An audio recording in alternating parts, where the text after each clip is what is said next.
প্রদত্ত উপাত্ত নিয়ে ত্রিভুজ অঙ্কন করো।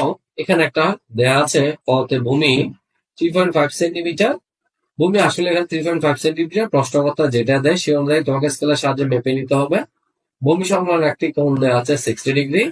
একটা কোণ দেওয়া আছে অপর দুই বাহুর সমষ্টি, অর্থাৎ অপর দুই বাহুর যোগফল দেওয়া আছে 8 সেন্টিমিটার। শিক্ষার্থী বন্ধুরা, আমরা জানি ত্রিভুজের তিনটা বাহু, একটা বাহুর মান তো দেওয়া আছে 3.5 সেন্টিমিটার, আর অপর দুইটা বাহু যেগুলো আছে সেগুলা ক্লো দেওয়া আছে 8 সেন্টিমিটার, দুটোটা যোগফল, এবং একটা ভূমি সংলগ্ন একটা কোণ দেওয়া আছে। কেমন?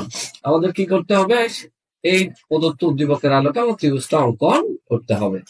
আশা করি তোমরা প্রশ্নের ক্লু গুলো বুঝতে পেরেছ। সমাধান অংশে দেখো, তোমাদেরকে আমি খুব সহজে বোঝানোর চেষ্টা করব, একটু মনোযোগ সহকারে শুনবা। আমি দেখতে পাচ্ছ দুই বাহুর সমষ্টি এস সমান আমি 8 সেন্টিমিটার, এটা আমরা মেপে নিতে হবে। তোমাদের একটা বৃত্তচাপ নিয়ে রাখলাম, এবং একটা বাহু ভূমি সংলগ্ন একটা বাহু যে বলছে ভূমি সংলগ্ন বাহুটা ভূমি 3.5 সেন্টিমিটার,